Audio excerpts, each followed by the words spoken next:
اللهم صل على سيدنا محمد يا رب صل وسلم دائما ابدا على حبيبي. نے دیکھا ہوگا کہ جب کوئی کمپنی کوئی پروڈکٹ مارکیٹ میں لانچ کرتی ہے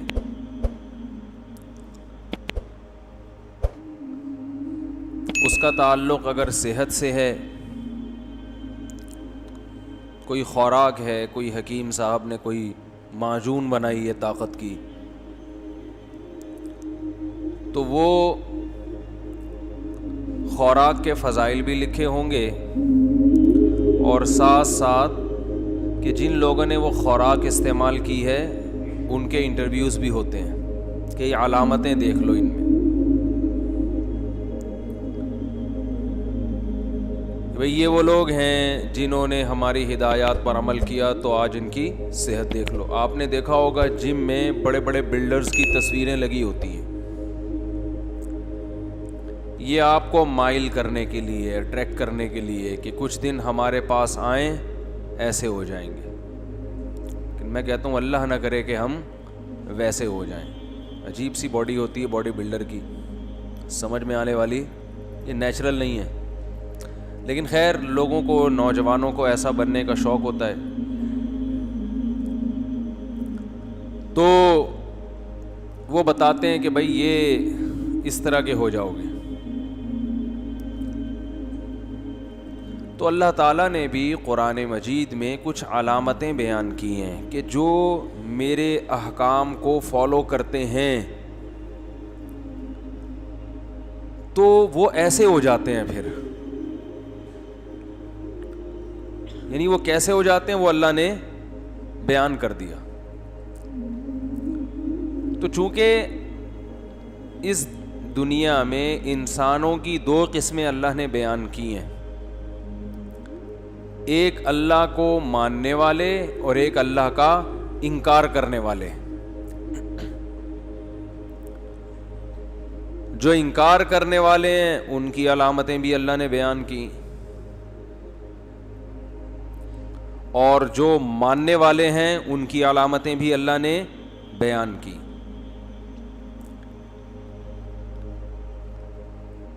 جو نہیں ماننے والے جذباتی ہوتے ہیں، بے صبرے ہوتے ہیں، بدخلق ہوتے ہیں، بد اخلاق، برداشت نہیں ہوتی ان میں، لالچی ہوتے ہیں.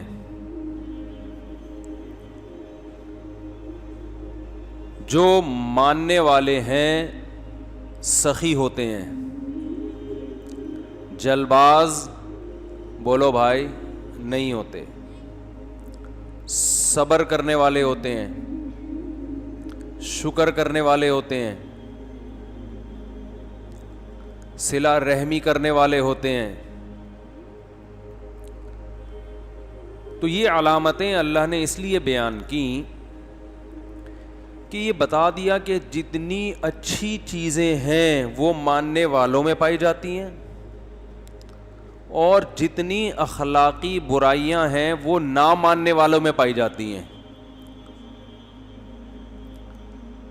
اور وہ اخلاقی صفات کیا ہیں جو ماننے والوں میں پائی جاتی ہیں؟ ان میں قرآن بہت ساری صفات کو بیان کرتا ہے، بہت مختلف مقامات پر.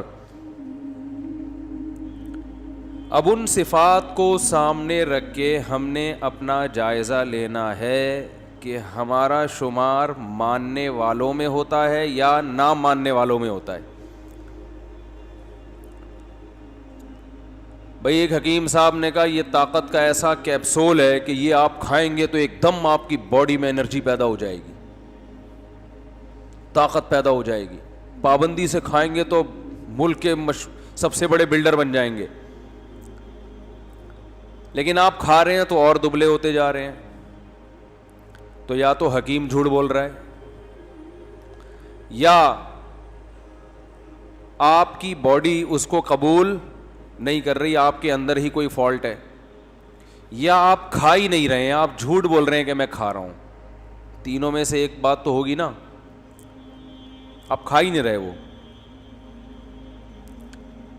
تو اللہ تعالیٰ نے وہ لوگ جو اللہ اور اس کے رسول پر ایمان رکھتے ہیں اور اللہ کو مانتے ہیں, ان کی جو صفات بیان کی ہیں, کوالٹیز بیان کی ہیں, وہ کوالٹیز اگر میرے اور آپ کے اندر نہیں ہیں تو اس کا مطلب معاذ اللہ نقل کفر, یا تو اللہ نے غلط کہا کہ میرے ماننے والے ایسے ہوتے ہیں, ہم تو کہہ رہے ہیں اللہ ایسے تو ہوتے نہیں ہیں, یا ہم اللہ کو مانتے نہیں ہیں,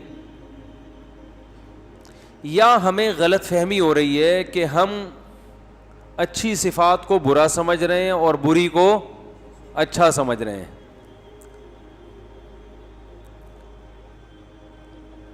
اب دیکھو اللہ نے قرآن میں جگہ جگہ جو مانتے ہیں, جو مجھے, اب دنیا میں دو ہی طبقے ہیں نا بڑے, مذہبی لوگ اور مذہب کو فالو نہ کرنے والے, دو ہی طبقے ہیں نا دنیا میں. جو اسلام کے علاوہ کسی اور مذہب کو فالو کرتے ہیں وہ بھی نہ ماننے والوں میں ہی آتے ہیں اللہ کی نظر میں, ان کا ماننا نہ ماننا برابر ہے. ہندو ہیں, سکھ ہیں, عیسائی ہیں, یہودی ہیں, ان کا ماننا اللہ نہیں قبول نہیں کرتا کہ یہ ہے وہی. یا اہل الکتاب, اے اہل کتاب, لستم علی شیء حتی تقیموا التوراۃ والانجیل, تمہاری کوئی حیثیت نہیں ہے اللہ کی نظر میں جب تک تم تورات اور انجیل کو حقیقت میں نافذ نہیں کر دیتے, اس کو فالو نہیں کرتے.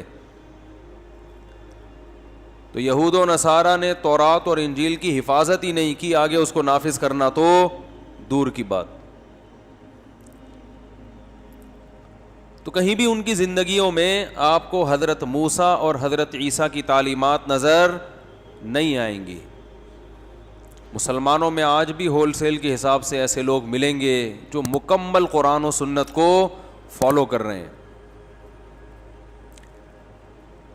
تو اللہ تعالیٰ نے جو نیک لوگوں کی, جو اپنے بندوں کی, اپنے ماننے والوں کی صفات قرآن میں بیان کی ہیں وہ بہت ہی شاندار ہیں. یعنی انسانیت کی معراج ہے وہ, روحانی اعتبار سے انسان کو بہت زیادہ بلند کرنے والی. ان میں دو صفات تو قرآن بہت زیادہ بیان کرتا ہے, یقیمون الصلاۃ ومما رزقناہم ینفقون, نماز پابندی سے قائم کرتے ہیں اور جو رزق ہم نے دیا اس میں سے خرچ کرتے رہتے ہیں. ینفقون مضارع ہے, اس کا مطلب کنٹینیو یہ کام, بول لو نا کیا ہو گیا, ہوتا رہتا ہے. اب آپ بتاؤ انسانیت کا خیر خواہ وہ شخص زیادہ ہے جو کنجوس ہے, یا وہ زیادہ ہے جو پیسہ, بولو نا یار, خرچ کرتا ہے. اب آپ کہہ سکتے ہیں کہ چلے نماز تو صرف مسلمان پڑھتے ہیں لیکن خرچ کرنا تو دوسری قومیں زیادہ کرتی ہیں. انسانیت کی خیر خواہی اللہ کے نہ ماننے والوں میں ماننے والوں سے زیادہ ہے,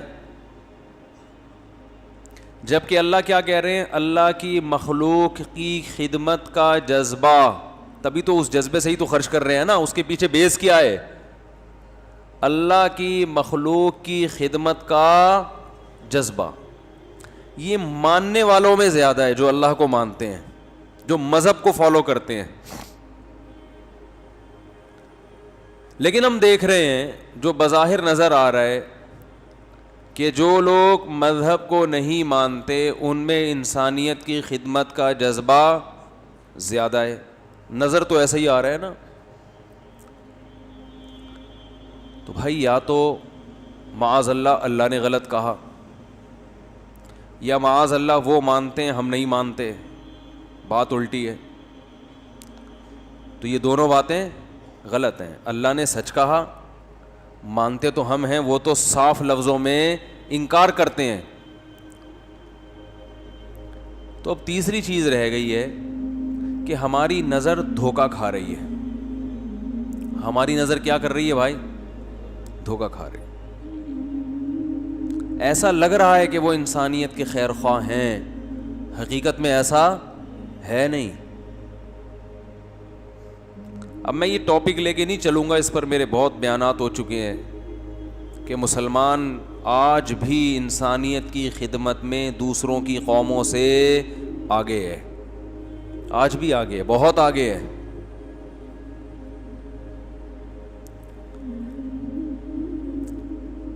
ہم کسی کے نا ظاہری گیٹ اپ کو دیکھ کے بہت جلدی متاثر ہوتے ہیں. تو بعض لوگوں کا گیٹ اپ اخلاق والا ہوتا ہے، بہت اچھے نظر آئیں گے، لیکن وہ کہتے ہیں نا کہ ان تلوں میں تیل نہیں ہے. آج بھی انسانیت کی خدمت میں خرچ کرنے کے حوالے سے مسلمان دنیا میں سب سے آگے ہے.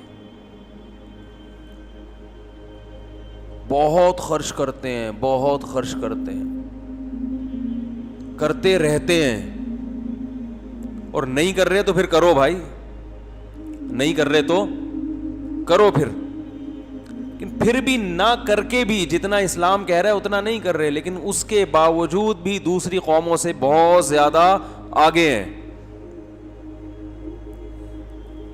ایک ایک آدمی 10 افراد کی کفالت کرتا ہے. گوروں میں ملے گا ایسا آپ کو؟ بولو بھائی، نہیں ملے گا. مسجدیں، یہ جتنی مسجدیں انڈیا پاکستان میں بنی ہوئی ہیں یہ ہندوؤں، یہ کیا گورنمنٹ نے بنائی ہیں بھائی؟ تو لوگوں نے پراپرٹی خرید کے بنائی ہے. ایک دھیلے کا بھی حکومتوں کی طرف سے تعاون نہیں ہوتا. پھر بھی مسجدیں بھی چل رہی ہیں، مدرسے بھی چل رہے ہیں. میں ایک مدرسے گیا، ایک ہٹا کٹا بیل، اچھا خاصا قد آور.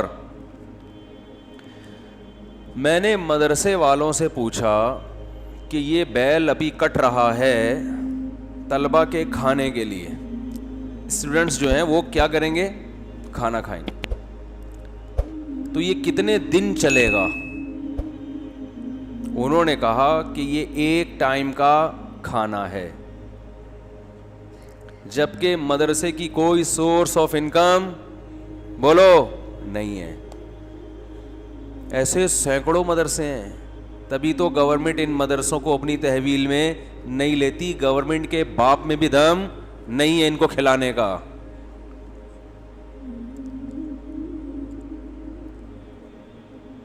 جنرل مشرف کے دور میں جب یہ ہوا نا کہ یہ مدرسے اپنی تحویل میں لی جائے، تو ماہر معیشت کو اس نے ان کے ذمہ لگایا کہ ان کا بجٹ دیکھو کتنا ہے. تو انہوں نے کہا ہمارے اور آپ کے بس کا نہیں ہے، نہیں کھلا سکتے. ہمیں تانا دیا جاتا ہے کہ مسلمان قوم ٹیکس چور ہے، گورے ٹیکس دے دیتے ہیں، ہم ٹیکس نہیں دیتے. پوچھو تو صحیح کیوں نہیں دے رہے؟ پتہ ہے کہ حکمرانوں کی توند بھرنے کے علاوہ اس سے کچھ بھی حاصل نہیں ہوگا. ٹیکس سے 20 گنا رقم کسی یتیم خانے میں دے دے گا مسلمان، کسی مدرسے میں دے دے گا، کسی بیوہ پہ خرچ کر دے گا، کسی ہسپتال میں دے دے گا. گورنمنٹ کو لوگ نہیں دیتے کیونکہ ابھی 5-5 ارب روپے کے کیسز اب بھی چل رہے ہیں اور اپنی ٹھڑک نکالتے ہیں فوج پہ. ہم فوج کے کوئی جو ہے نا فوج کی طرف سے، میں کبھی کبھار حمایت میں بیان کرتا ہوں نا، لوگ کہتے ہیں اس کو فوجیوں کی طرف سے پیسے ملتے ہوں گے. فوج کی حمایت ہم اس معنی میں نہیں کر رہے کہ وہ فوج ہے. فوج بمقابلہ یہ سیاسی لیڈر. جب آپ فوج کی مخالفت کرتے ہو نا تو مخالفت برائے مخالفت نہیں ہوتی، اصل میں آپ ان سیاسی لیڈروں کو پروموٹ کر رہے ہوتے ہو جن پہ جو پورے ملک کا دیوالیہ جنہوں نے نکال دیا ہے، تو ان کے مقابلے میں ہم کہہ رہے ہوتے ہیں. باقی ظاہر ہے دودھ سے دھلا ہوا کوئی بھی نہیں ہے. تو کس قدر یہ قوم خرچ کرتی ہے، کس قدر. ٹیکس نہیں دیتے کیونکہ پتہ ہے کہ ٹیکس صحیح ہاتھوں میں استعمال نہیں ہوگا. ابھی پنجاب میں ایک بہت بہترین ٹرین بنا دی ہے، دیکھا ہوگا، دبئی کے طرز پہ. بہت اچھا کام. لیکن جس قوم کے پاس کھانے کو روٹی نہ ہو, وہ ٹیکس کے پیسوں سے ایک شہر کو اتنا نوازیں کہ اس میں دبئی کے طرز کی لوکل ٹرینیں چل رہی ہوں اور باقی پنجاب اس کی سڑکیں ٹوٹی پھوٹی ہوں, تو یہ ٹیکس کا کیا ہو رہا ہے؟ کہا جاتا ہے کہ یہ اتنی مہنگی ٹرین ہے کہ اگر پنجاب گورنمنٹ ہر گھر کو ایک گاڑی دے دیتی نا تو وہ بھی دے سکتی تھی.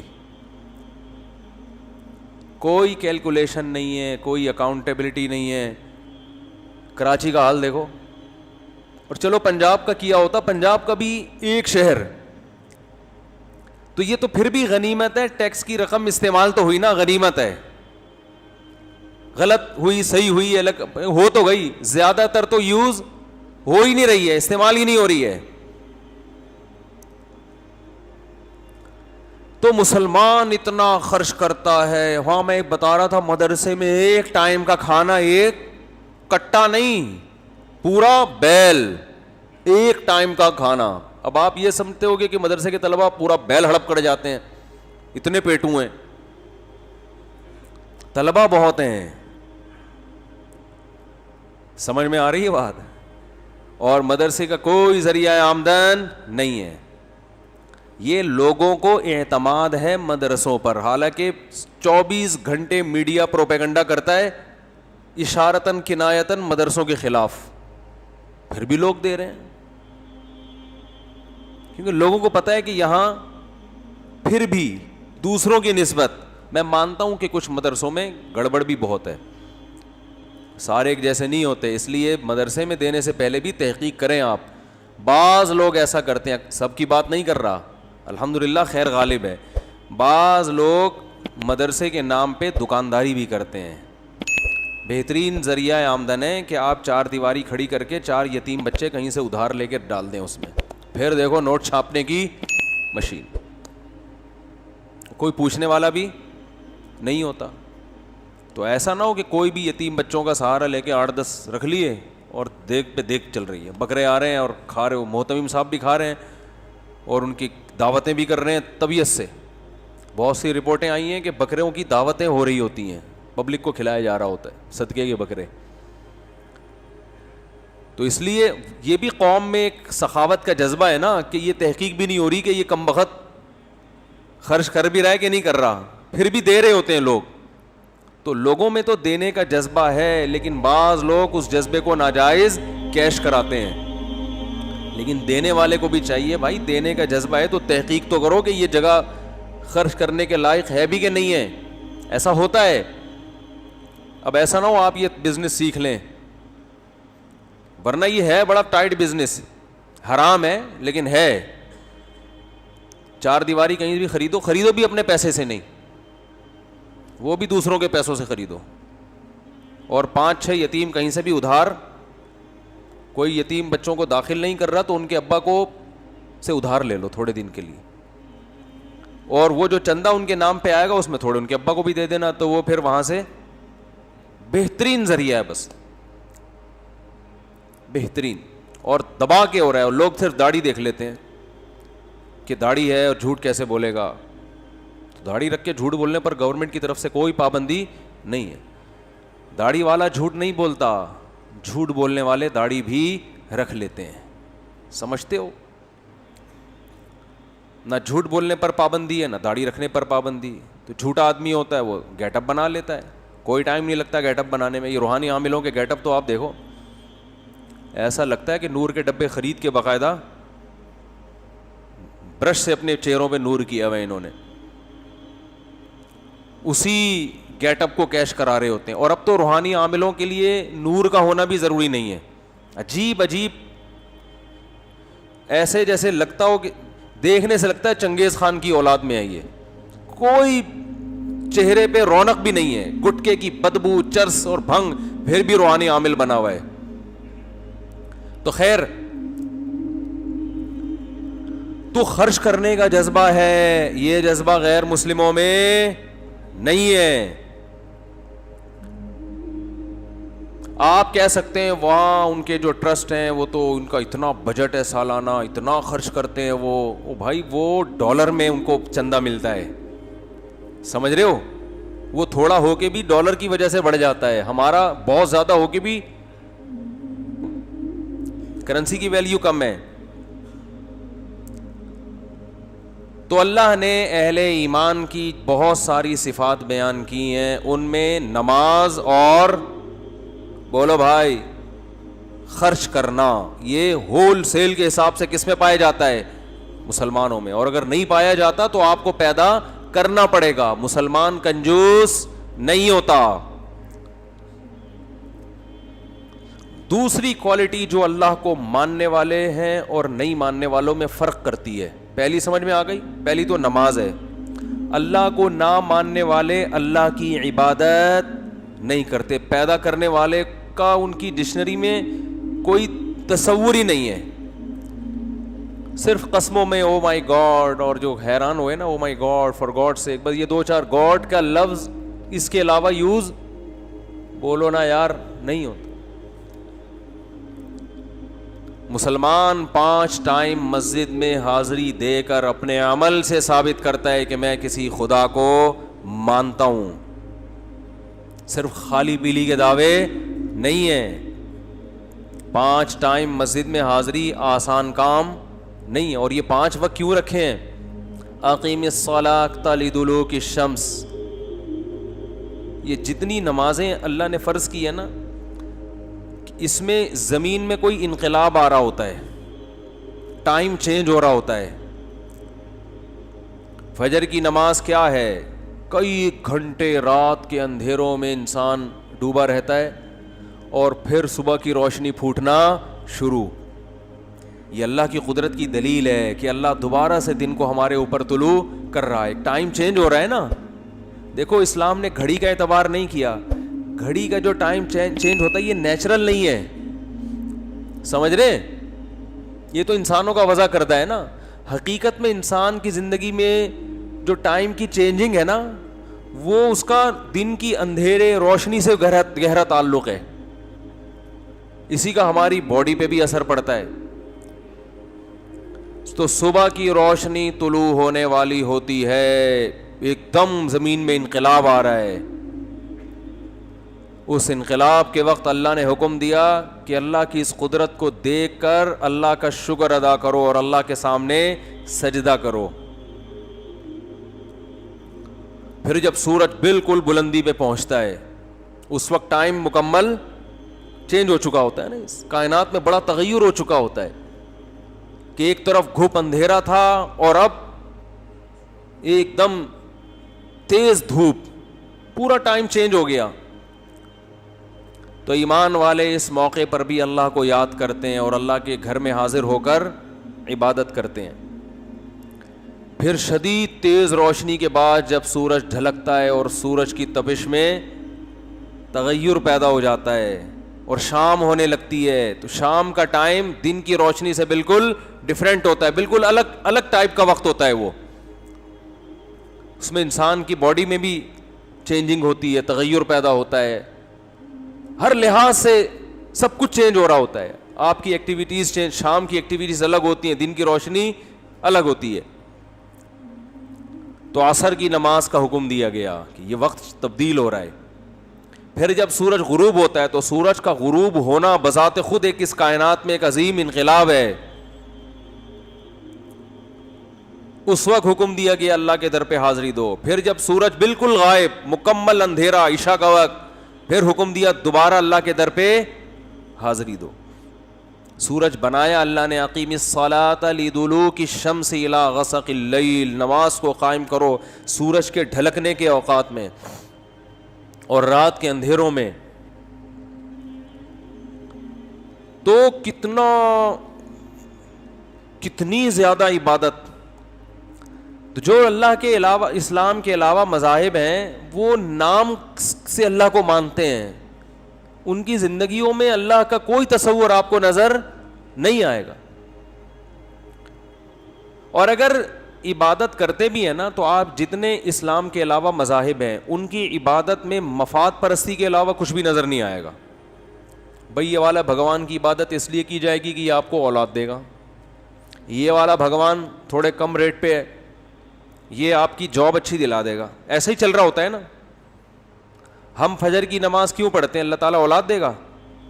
ارے بولو یار، شادی کرا دے گا. کتنے فجر پڑھنے والے اب تک کمارے گھوم رہے ہیں، کتنے فجر پڑھنے والے کر کے پچھتا رہے ہیں. تو بھائی فجر اس لیے پڑھتے ہیں کہ وہ تو اللہ کا حکم ہے، اللہ نے پیدا کیا، اس کا حق ہے، چاہے وہ اولاد دے نہ دے، روزگار دے یا نہ دے، اللہ کا حق ہے، وہ تو پڑھنی ہے. آپ دیکھ لیں دنیا میں اسلام کے علاوہ جتنے مذاہب ہیں، خدا کی عبادت میں مفاد لازمی ہوگا، اور ان کے جو مذہبی رہنما ہیں اسی مفاد کا لالچ دے کے ان کو عبادت گاہوں کی طرف بلاتے ہیں